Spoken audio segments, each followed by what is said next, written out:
Welcome back, everyone. Our next presentation is titled Development of a Probiotic-Based Recombinant Oral Vectored Vaccine Against Clostridial Dermatitis in Turkeys. This presentation will be delivered by Dr. Ravi Kulkarni, Assistant Professor within the Department of Population Health and Pathobiology at the North Carolina State University.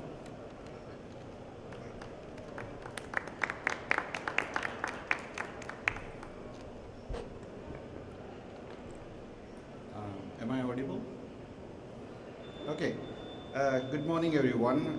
Thank you very much for coming. And I would like to start off with my immense thanks to the US Poultry and Egg Foundation for this funding, without whose support I don't think I would have taken up this arduous task on the Clostridial dermatitis. So my topic is on the vaccines against Clostridial dermatitis in poultry. So what I'll do in the next 15 to 17 minutes or so, I'll start off with a quick intro to the disease and also tell you about why did we do this disease, what was the problem, what were the reasons, and then there are two major studies that I'm going to cover today with an additional small study that we did on the challenge development model. And I'll discuss the objectives, results, and then conclusions, and then thanking the people at the end. So, Clostridial dermatitis, also known as gangrenous dermatitis, and some also refer to it as cellulitis, although I think cellulitis more with E. coli. Nevertheless, the dermatitis is caused by two major Clostridial pathogens. One is perfringens, another is septicum. And we and others have isolated, most of the times it's the septicum being isolated from the CD, I will say CD for Clostridial dermatitis, from the CD outbreaks. And the Clostridial organisms are very clever in the sense that they are anaerobic, spore-forming, toxin-producing bugs, of which Clostridium septicum, it produces a toxin called the alpha toxin, which is very important in the pathogenesis of this disease. It's a pore-forming, necrotizing toxin, and the disease is characterized by acute to peracute to acute death, and then you have the gangrene developed in the muscles, particularly in the breast and the thigh areas. And you will also see the typical dermatitis and myositis. So about the disease control, I think the incidences have been on the rise for two reasons. One is the use of antibiotics on the farm has come under scrutiny. Second is, do we have effective antibiotics that can take care of this disease? And also the prompt availability of the antibiotics when the disease incidences take place, because bear in mind this is a very acute disease, sets in within 24 to 48 hours, leading to mortality. So unfortunately we do not have vaccines, partly because the disease reproduction model is important in this case, and then immune responses are also not well characterized in order to find which vaccine should work. So with that, the overall objective was to develop efficacious vaccines against CD in turkeys. And the specific objective, what we started off is establishing a disease reproduction model, which is very important because otherwise we wouldn't know whether our vaccines are efficacious or not. So the second one I will touch upon is we drill down into the alpha toxin to first produce subunit vaccines, the protein-based vaccines, in order to see if we can give them parenterally, can we get the protective efficacy. And then the last step was, depending on what we find in the subcutaneous immunization studies, we wanted to develop a probiotic, which is a prototype model of Lactococcus lactis, put the genes in there, and then try to give them orally and then see what happens. So the pretext to the disease model is, widely there are two theories. One theory says that the Clostridium are there in the gut. Under certain circumstances of immunosuppression or enteritis, they find a place to seep out of the intestine, get into the circulation, reach the skin, and then cause the disease. And the second theory is outside-in theory. What it says is the Clostridium, they're spore-forming organisms. They are already there in the litter environment area. And then when these turkeys or CD is also a problem in the broiler breeders, like they sit on their breast and there are some skin aberrations causing a little bit of injuries, and then these guys from outside, they enter the skin and then cause dermatitis, getting systemic as well as causing toxic conditions. And for me, it looked more logical, the outside in theory, and then based on that, we developed this particular model. This is not, the model that was developed first time in my laboratory, but it was done by Dr. Anil Thachil, who is my collaborator, and with his assistance, we try to re-establish the disease reproduction. As you see here, so we had 3 strains of Clostridium septicum isolated. I don't think you can see the cursor, but nevertheless, so the strains were named as A1, B1, and C1, and we injected these bacteria into the breast at 10 to 8 CFU, and then we asked the question that, can we re-establish this disease? And we also did quite a bit of, apart from the pathology, a lot of immunology, but I would like to just point out onto this salient feature of the mortality. If you can see that the strain A1 and B1 had very high mortality. So, and then compared to that, the C1, which was also isolated from one of the outbreak forms, it was a different form, had pretty less mortality, indicating that there is a difference in the pathogenesis, which is strain dependent. Nevertheless, we were able to see this mortality, and these are the gross pathology lesions. Cherry picking I did with the B1 strain, which was the most virulent one. You can see the edema in the breast area, and when you open the skin, you see the serosyngenous fluid, there is crepitus, gas formation you can see in this picture. And then when you cut the muscles, you have a lot of hemorrhages, and then we also found it gets pretty systemic, spleen mottling showing areas of necrosis. So apart from gross pathology, histopathology also we saw that particularly in the skin and the muscle myopathy as well as inflammatory scores were very high with A1 and B1. So I'm not showing the immunology data here for the time's sake. However, the most major takeaway message from here is we were glad that we were able to re-establish reproduction model for the Clostridial dermatitis. We also pinpointed that the alpha toxin is the main culprit in terms of pathogenesis because it just kills the cells, including the CD4 cells, which we have published it. And the most important other leading takeaway was that if we can inhibit the alpha toxin's action, then we can have a successful vaccine. So for those interested, I would encourage to read these 2 papers that we published, which has characterized all the immune responses, how robust is the inflammation, host inflammation in response to Clostridium, and sometimes the host inflammatory reaction itself becomes deleterious to the host. So with that, what we thought was let's make these protein-based vaccines to get started with, and we use the standard recombinant DNA technology to simplify things. What you got in the red is the alpha toxin. We focused on the alpha toxin, I'll explain to you in a second, which is amplified from the DNA, and then you have a plasmid. What you find here, circular cloning vector, is a plasmid. Then you cut open the plasmid, paste your gene into it, close it, put it into E. coli, which are the friendly, the expression host, and then grow them, purify them, and then use them as protein-based vaccine. So this is just a simple slide amounting to work worth 6 to 8 months, which we all recognize that. So what we did, this is the alpha toxin. So the toxin has different sites, signal peptide, cytolytic domain, which is important for the toxin to go bind and then cause cytolysis. Then you also have the proteolytic cleavage side, because unless the cleavage happens, then the toxin is not very functional.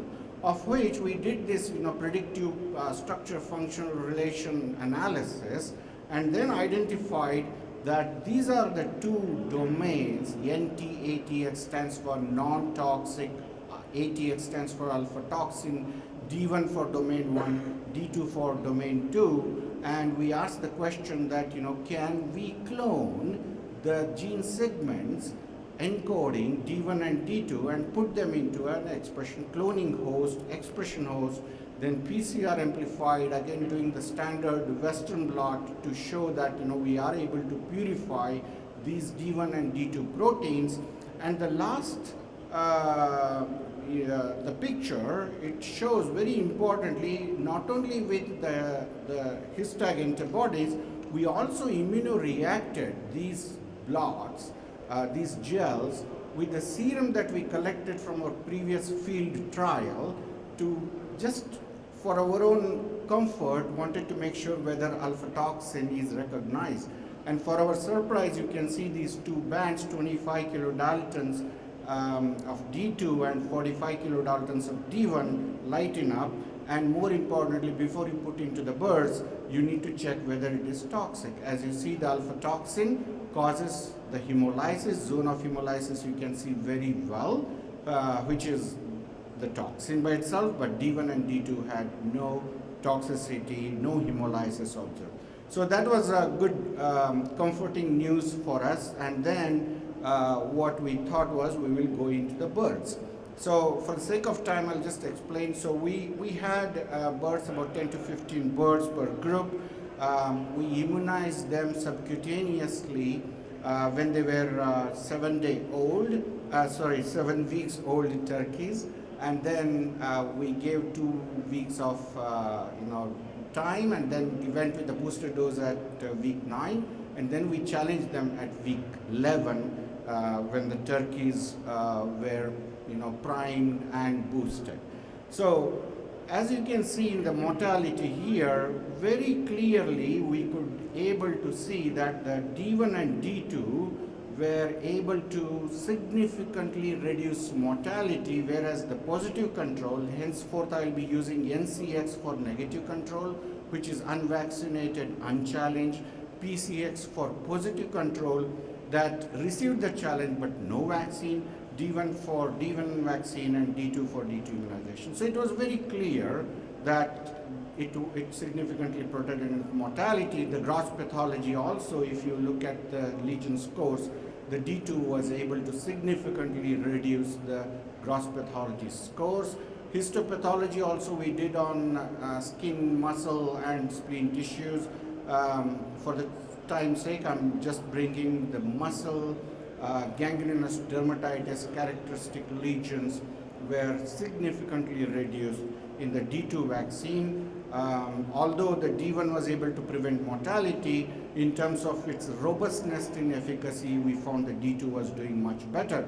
Very important, this is the only slide about immunology, I will not bore you, I promise, that what is important when you are looking at is inflammation. Whether this vaccine has resulted in something that can dampen the inflammation, we look at cytokines. Cytokines are the chemical mediators, cells, signaling mediators and induce inflammation. And then there are quite a few cytokines we looked at. As a highlight, I'm bringing here IL-1 beta.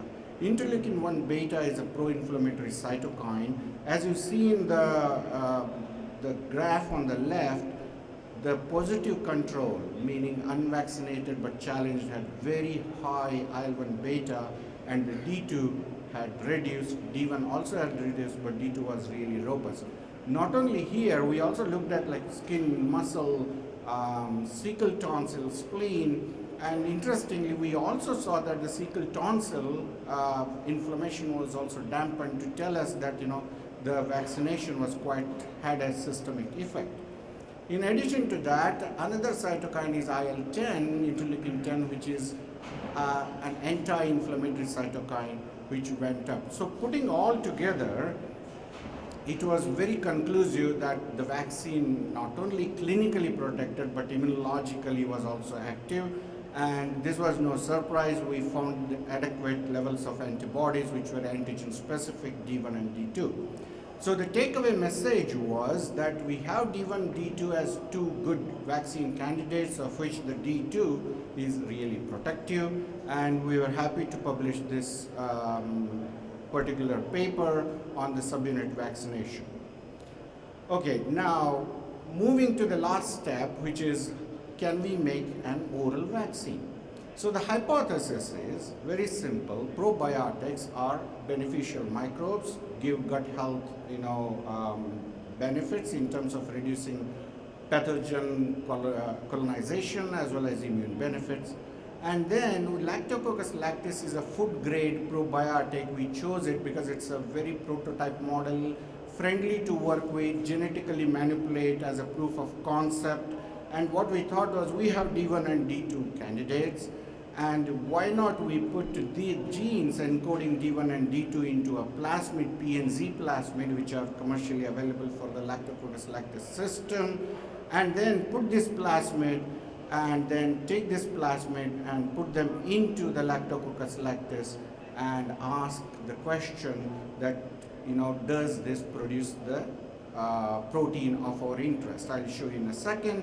And then we thought we can orally gavage them and induce mucosal immunity, which would have two benefits. One is probiotic effects, second is protection against Clostridial dermatitis.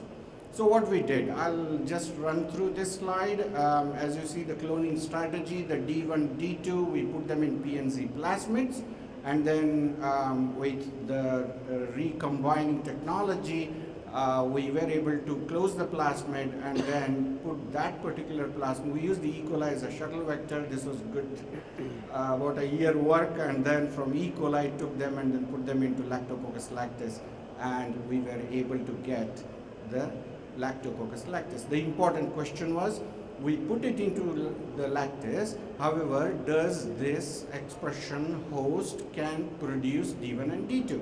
As you see in the first A panel, DNA amplified D1, D2, and then we asked whether there is transcription, because before protein is produced, there is mRNA transcription happens. We checked that the lactis have the D1 and D2.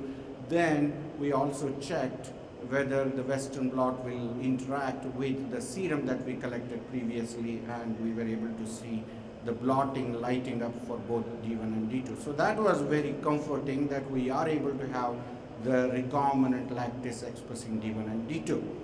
Now, we did produce this, and then the real thing is going into as an oral vaccine, put them in Turkey and ask the questions, because proof of pudding is in eating it, and then unless we do that, we don't have any conclusions as an oral vaccine being effective.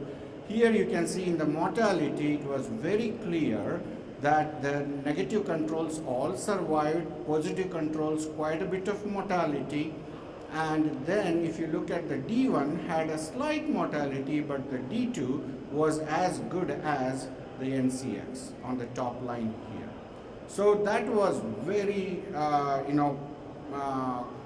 very good news for us. And similarly, not only the mortality, the protection was also translated when we looked at the gross pathology findings, and the D2 had birds with less severe, and some of them had half of the birds, more than that, had almost no lesions. Now histopathology, just to highlight with the red circles, the oval diagram, you can see that there were two takeaway messages. The positive control had very high level of lesions in terms of the skin inflammation or muscle myopathy, gangrenous dermatitis. And if you pay attention to the D2 was able to not only reduce at the level of gross pathology, but also the histopathology was very, very pronounced. And the picture is just a representative of the muscle.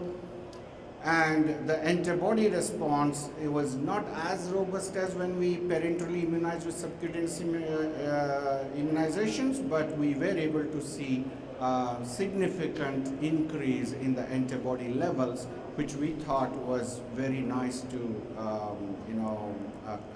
correlate in terms of the clinical protection and immunology coupled with gross pathology and histopathology.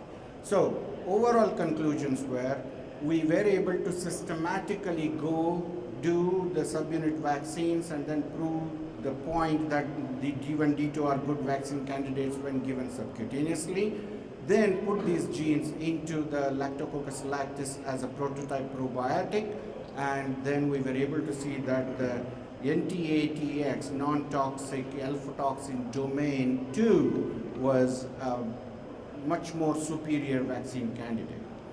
So with that, I have a lot of people to thank. I would like to thank Dr. Oscar Fletcher, the pathologist who developed this histology scoring system.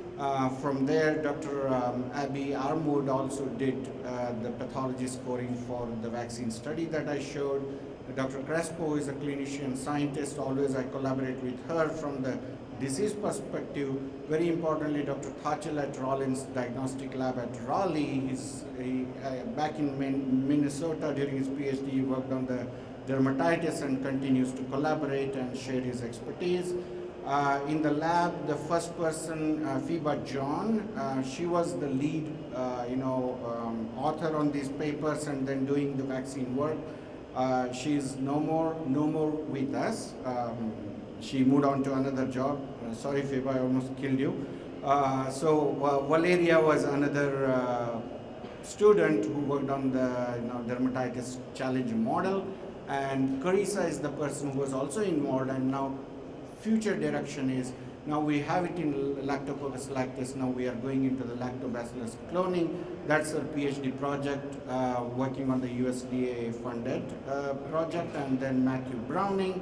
And the pictures, necropsy, when you cut open the bird, down picture is when you are dining, nice lunch, lab lunch, and to thank immensely the USPOULTRY, and Egg Foundation, who really helped in setting up this particular project moving forward, Butterball for providing the birds, and also supplemental funding was received from Animal Health and Nutrition Consortium. So, and with that, finally, I would like to thank my College of Veterinary Medicine, NC State, being very supportive in all the aspects, and I can take any questions you may have, and I'm sorry if I had rushed through some of the slides. Thank you very much, Dr. Kulkarni. We do have time for a couple of questions. Have any questions for Dr. Kulkarni? I have a question. Very excellent work. So now it's in a type of lactobacillus. Why is the plan now to change it to? You said that the next thing it will be to change it to this other lactobacillus. I just want to know why. Thanks, Dr. Garcia. I think Lactococcus lactis is a food grade probiotic, and then when we give it in the chickens, they do not colonize for long.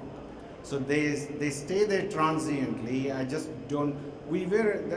Thanks for this question. We were able to recover from the intestines as well as the feces at the time of necropsy. But we do know that they do not colonize for long.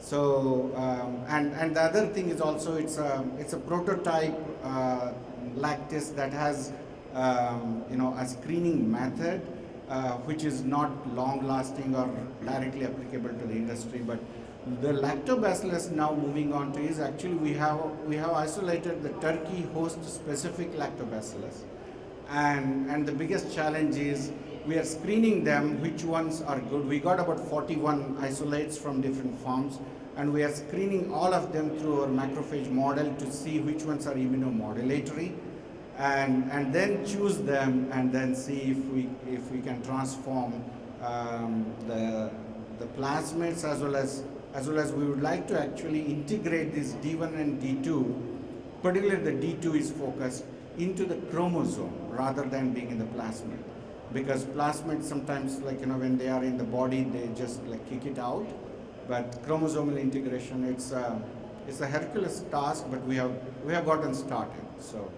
I hope we'll see the light at the end of the tunnel. All right, One final question for Yeah, you, yeah. Dr. Kulkarni. This is going to be, I believe, very significant for the turkey industry. And also, Clostridial dermatitis is also a big issue for heavy broilers. So how can Yeah. you extrapolate this research for the broiler industry, or do you have any future plans to experiment with broilers or? Yeah, yeah. No, thanks, doctor. In fact, I can say that we have done a broiler study too, just very recently, and the D2 is amazing. I mean, with the same model, again using broilers, we have established the same reproduction model, but we had to cut down on the bacterial dose because it's a small bird, and we gave D2 as subcutaneous immunization, and it works really good. And probably next IPP, Carissa will be presenting that particular work. Um, and then yes, I mean, I'll leave it there. Okay. Thank you so much. Thank you. Thank you.